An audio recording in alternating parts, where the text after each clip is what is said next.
Hindi cinema की दुनिया हमेशा से अपनी मसा फिल्मों के लिए जानी जाती रही है, जहां नायक सैकड़ों दुश्मनों के बीच अकेला खड़ा होकर सबको धूल चटा देता है, जहां उसकी गूंजती हुई आवाज में बोले गए धमाकेदार डायलॉग सिनेमाघरों में तालियों की गड़गड़ाहट पैदा कर देते हैं और जहां हर कहानी में खूबसूरत हसीनाओं की अदाएं और आइटम गानों की चकाचौंध देखने को मिलती है।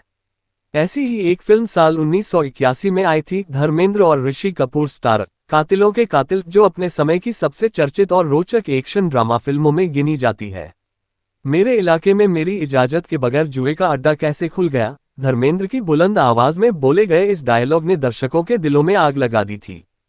फिल्म में रोमांच, रहस्य, एक्शन, संगीत और ड्रामा सब कुछ था जो एक परफेक्ट बॉलीवुड मसाला फिल्म में होना चाहिए। आज के इस एपिसोड में हम आपको इसी फिल्म की अनसुनी कहानियों और दिलचस्प किस्सों से रूबरू कराने जा रहे हैं, जिसमें छिपी हैं ऐसी बातें जिन्हें शायद ही आपने पहले कभी सुना हो।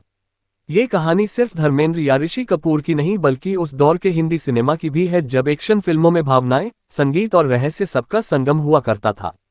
कपिलेश्वर फिल्म्स के बैनर तले बनी इस फिल्म के निर्माता और निर्देशक थे अर्जुन हिंगोरानी। वही अर्जुन हिंगोरानी जिन्होंने धर्मेंद्र को पहली बार फिल्म इंडस्ट्री में लॉन्च किया था और जिनका नाम अपने समय के सबसे स्टाइलिश और रोमांचक फिल्म मेकर्स में लिया जाता था। इस फिल्म की कहानी खालिद और नार्वे ने लिखी थी, जबकि इसके दमदार संवादों को शब्दों में ढाला था कादर खान साहब ने, जो अपने समय के बेहतरीन डायलॉग राइटर्स में गिने जाते थे।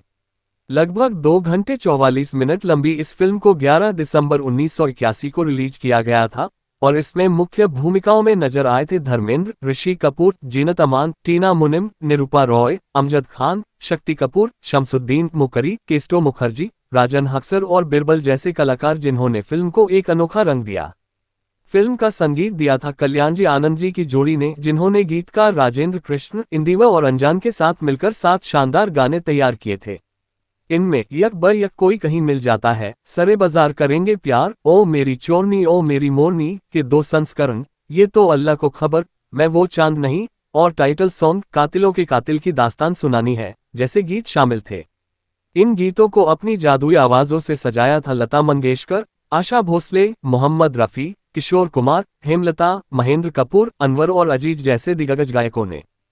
फिल्म कातिलों के कातिल अपने समय में जबरदस्त हिट रही। इसका बजट लगभग 80 लाख रुपये था और इसने बॉक्स ऑफिस पर करीब 3 करोड़ रुपए की कमाई की, जिससे ये साल 1981 की सबसे ज्यादा कमाई करने वाली फिल्मों में 7वें स्थान पर रही। उस साल बॉक्स ऑफिस पर सबसे आगे रही फिल्म क्रांति, जिसने 10 करोड़ की धमाकेदार कमाई की। उसके बाद नसीब और मेरी आवाज सुनो जैसी ब्लॉकबस्टर फिल्मों ने जगह बनाई। हालांकि कातिलों के कातिल इन फिल्मों के बीच भी अपनी अनोखी कहानी और एक्शन दृश्यों की वजह से दर्शकों की पसंद बनी रही। इसकी कहानी मनमोहन देसाई की लॉस्ट एंड फाउंड फॉर्मूले से प्रेरित नजर आती है, यानी बचपन में बिछड़े हुए लोग, रहस्य, बदला और इमोशनल क्लाइमैक्स। लेकिन इस फिल्म में जो बात सबसे अलग थी वह था इसका हाइब्रिड किरदार, एक इंसान और जानवर के मेल से बना रिच, जिसने दर्शकों को चौंका दिया। फिल्म में इस रिच का किरदार निभाया था अभिनेता शमसुद्दीन ने। फिल्म में बताया गया कि यह किरदार एक जंगली भालू और एक पागल औरत की संतान है, जिसमें जानवर जैसी ताकत और इंसान जैसा दिमाग है। शमसुद्दीन की कद काठी और चेहरे की बनावट ने इस किरदार को भयावह बना दिया और दर्शक उन्हें देखकर सिहर उठे। इस रोल के बाद शमसुद्दीन काफी लोकप्रिय हुए, लेकिन अफसोस कि आगे उन्हें उम्मीद के मुताबिक काम नहीं मिल सका और वे कुछ भी ग्रेड हॉरर फिल्मों तक ही सीमित रह गए। उनके इस किरदार में कभी फिल्म जानी दुश्मन के भूत की झलक नजर आती है, तो कभी Hollywood film planet of the apps के वनमानुष जनरल उरस की।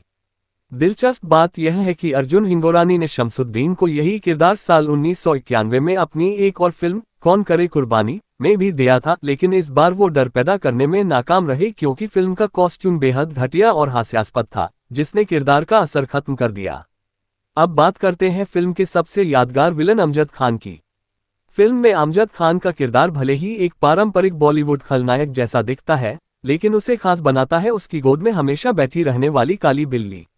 ये लुक सीधे सीधे जेम्स बॉन्ड फिल्मों के मशहूर विलन अर्नेस्ट स्टावरो ब्लोफेल्ड की याद दिलाता है, जो हमेशा सफेद बिल्ली को सहलाते हुए दिखता था। फर्क सिर्फ इतना था कि ब्लोफेल्ड की बिल्ली सफेद थी जबकि अमजद खान की बिल्ली काली थी। दिलचस्प बात यह भी है कि ब्लोफेल्ड का बॉलीवुड संस्करण हमें 1 साल पहले आई फिल्म शान में देखने को मिला था, जिसमें कुलभूषण खरबंदा ने बिल्कुल वैसा ही किरदार निभाया था। यानी साफ है कि कातिलों के कातिल के निर्माता अर्जुन हिंगोरानी ने अपने खलनायक को अंतर्राष्ट्रीय अंदाज देने की कोशिश की थी। फिल्म की कास्टिंग की बात करें तो शुरुआत में यानी 1975 में जब फिल्म की घोषणा हुई थी तब इसके हीरो के तौर पर धर्मेंद्र और जितेंद्र को साइन किया गया था, लेकिन जितेंद्र अपनी दूसरी फिल्मों में व्यस्त होने के कारण शूटिंग के लिए समय नहीं दे पाए। ऐसे में उनकी जगह ऋषि कपूर को लिया गया। वहीं नायिकाओं के रूप में शबाना आजमी और एक्ट्रेस तमन्ना का चयन हुआ था। अर्जुन हिंगोरानी असल में तमन्ना को इस फिल्म के जरिए लॉन्च करना चाहते थे, क्योंकि उस वक्त वह एक नया चेहरा थी, लेकिन जब फिल्म के निर्माण में देरी हुई तो तमन्ना ने अधीर होकर कुछ भी ग्रेट फिल्मों में काम कर लिया। इस बात से अर्जुन हिंगोरानी नाराज हो गए और उन्होंने तमन्ना को फिल्म से निकाल दिया। इसके बाद उन्होंने नायिकाओं की नई जोड़ी के रूप में जीनत अमान और टीना मुनिम को साइन किया।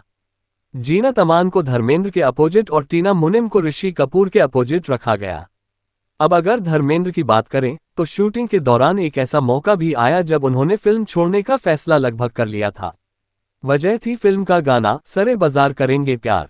इस गाने में धर्मेंद्र को लड़की के गेटअप में और जीनत अमान को लड़के के गेटअप में दिखाया गया था। जब कोरियोग्राफर ने धर्मेंद्र को महिला रूप में तैयार होने के लिए कहा तो उन्होंने साफ इनकार कर दिया। उनका कहना था कि मैं मर्द हूं, मैं लड़की बनकर डांस नहीं कर सकता, लोग मेरा मजाक उड़ाएंगे। इस वजह से शूटिंग रुक गई और सेट पर सन्नाटा छा गया। निर्देशक अर्जुन हिंगोरानी खुद धर्मेंद्र के मेकअप रूम में गए और उन्हें समझाया कि अगर वो यह फिल्म बीच में छोड़ देंगे तो पूरी यूनिट और प्रोडक्शन का बहुत नुकसान होगा। अर्जुन हिंगोरानी जानते थे कि धर्मेंद्र दिल से इमोशनल इंसान है, इसलिए उन्होंने भावनात्मक अंदाज में कहा कि धर्म, अगर तुम ये फिल्म छोड़ दोगे तो मैं बर्बाद हो जाऊंगा।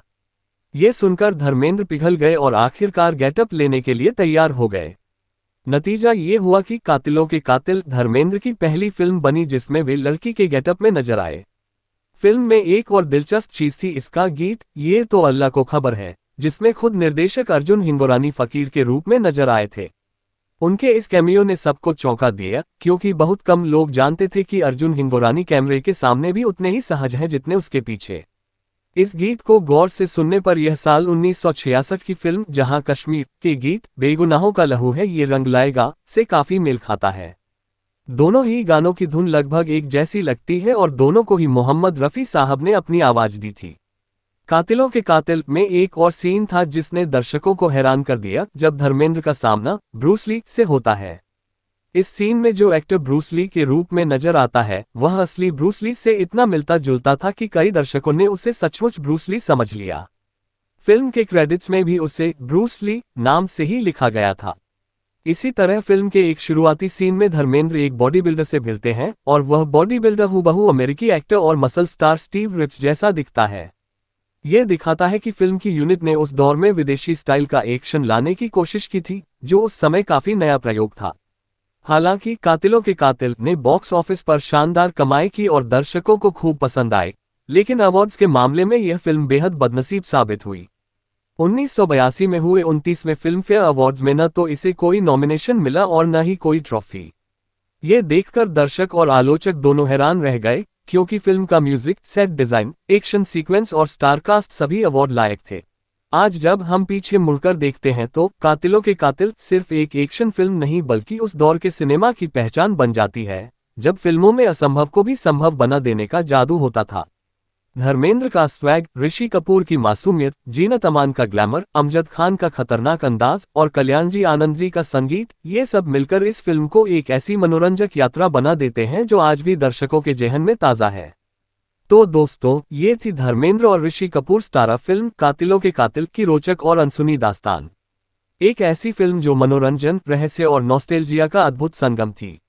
आप बताएं, क्या आपको लगता है कि कातिलों के कातिल जैसी फिल्मों को उस समय अवार्ड्स में ज्यादा मान्यता मिलनी चाहिए थी?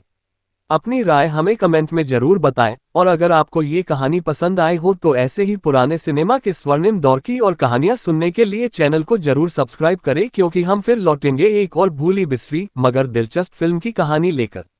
तब तक के लिए धन्यवाद और नमस्कार।